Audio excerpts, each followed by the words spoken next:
جی السلام علیکم. آج ہمارے ساتھ نور محمد بھائی بیٹھے ہوئے ہیں. نور محمد بھائی بتائیں 5 اگست کے بارے میں کیا رائے عمل ہے اور یہ جو لیڈرشپ ہے یہ کچھ کہہ رہی ہے, احمد نیازی کچھ کہہ رہا ہے, یہ کیا کرنا چاہ رہے ہیں؟ بسم اللہ الرحمن الرحیم. سب سے پہلے تو آپ کا شکریہ. اصل بات یہ ہے کہ 5 اگست جو خان صاحب نے کال دی ہوئی ہے اور انشاءاللہ پاکستان تحریک انصاف کے کارکنان متحد ہیں, انشاءاللہ انرجیٹک ہیں. اس دفعہ سارے کارکنان نکل آئیں گے. اور ایک بات آپ نے کہی کہ ہماری لیڈرشپ کچھ اور کہہ رہی ہے اور خان صاحب کا بلڈ. اصل میں آج یہاں پر پشاور میں ہمارا ایک زبردست کنونشن ہے پاکستان تحریک انصاف کی طرف سے اور ورکروں کی طرف سے. یہاں پر خان کا بلڈ جو ہے, احمد خان نیازی یہاں پر پہنچ رہے ہیں. انشاءاللہ کچھ ہی دیر میں وہ یہاں پر تشریف لائیں گے. ہم خان صاحب کے ساتھ ہیں, ہم خان صاحب کے بلڈ کے ساتھ ہیں. علیم آپا, نورین آپا, عثمہ آپا, ساتھ میں احمد نیازی صاحب, انشاءاللہ ہم ان کے ساتھ ہیں. کیونکہ ان کا جو جس طرح بھی انسٹرکشن ہوگا انشاءاللہ ان پر جو ہے ہم من و عن جو ہے عمل کریں گے. کیونکہ ہماری لیڈرشپ جس طرح کہ کل ہمارے سی ایم کے پی کے علی امین گنڈاپور صاحب نے جو میٹنگ کال کی تھی کیبنٹ کی, انہوں نے انسٹرکشن دیا ہے کہ ہم نے کھیتی میں ہر ضلع میں ایک عظیم الشان ریلیاں نکالیں گے. میں اسپیشلی آپ کے چینل کے تھرو میں یہ ان کو میسج دینا چاہتا ہوں کہ خدا را ابھی یہ کھیل بند کریں.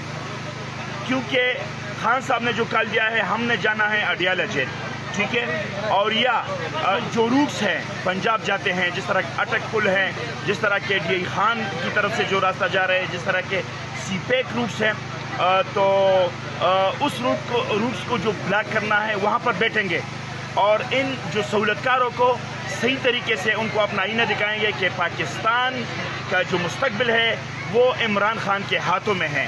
تو لہٰذا میں دوبارہ اپنی لیڈرشپ کو یہ پیغام دینا چاہتا ہوں کہ خدا را یہ کھیل آپ بند کریں.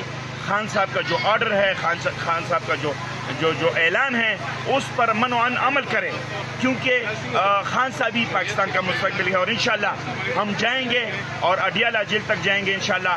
اور خان صاحب جس طرح خان صاحب نے ہمیں کال دیے ہیں اس پر عمل کریں گے. بہت شکریہ. تھینک یو. تھینک یو.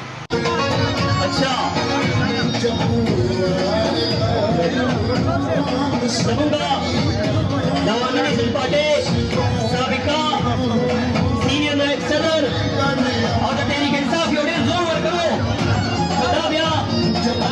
راشی زمون ہمارے شیر زیاد قریب مشہور ڈاکٹر بی جمیش وکیل حسین آور اللہ شاہ مشران صلی اللہ علیہ وسلم.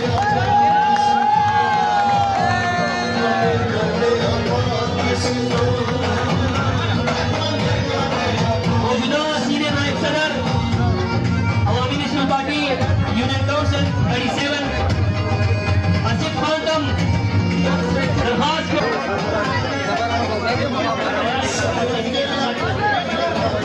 حاجی سفین نسیم آغرا شیچی بشران وسلام.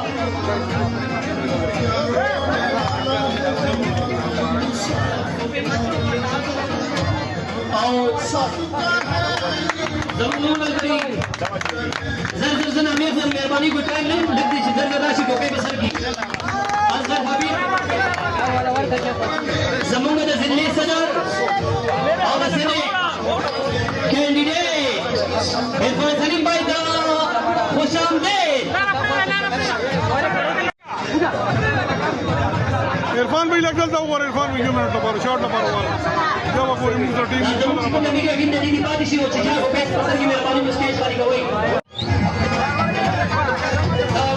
نیشنل پارٹی جنرل سیکرٹری یونین کونسل یوسی سینٹیس عاشق حسین کی درخواست اجراشی.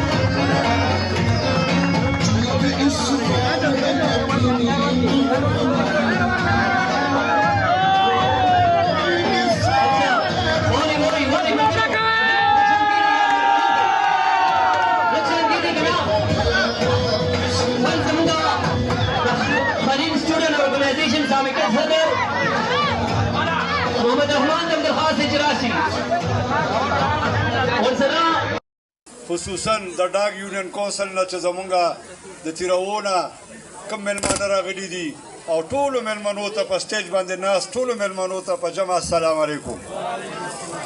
عزتمندو ماښام دی نور کسان به خبرې کوي مشران خو زمونږ نن د دې غونډې مقصد لومړنی مقصد خو دا ووی چې لاټین تباه دی که لاټین تباه نه وي نو نن د الله په فضل سره د عمران خان په مینه کې ټول ANP کابینټ ته مبارکباد ورکوم چې تا ډېره صحیح فیصله وکړه خصوصا زمونږ لیډیز کونسلره او دا محترمه چې موږ سره ناسته ده نو دا د دې PTI او د تحریک انصاف او د عمران خان د حقیقي ازادۍ په قافله کې د شاملېدو باندې دې ته مبارکباد یقینا ډېره د خوشحالۍ ورځ ده او زه په دې خبره ډېر خوشحاله یم چې انشاءالله دا کومو ملګرو چې دلته کې شمولیت وکړو زه دا یقین سره وایم چې دا به ښه مطمئنه وي او ښه به خوشحاله وي ملګرو څنګه چې تاسو ته پته ده زموږ قائد محترم جناب عمران خان پابند سلاسل دی هغه په جیل کې دی هغه د چا دپاره دی هغه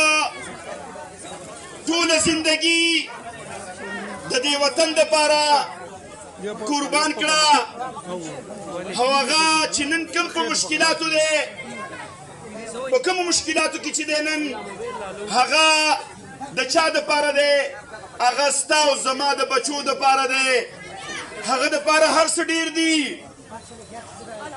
هغه دپاره عیش و عشرت د دنیا هر څه الله پاک ورکړي دي هغه د امت مسلمه لیډر دی او هغه نن ځان په جیل کې بندي کړی دی د چا دپاره ستاسو زما د بچو دپاره او د پاکستان د پاکا دپاره او د دې وطن د ازادۍ دپاره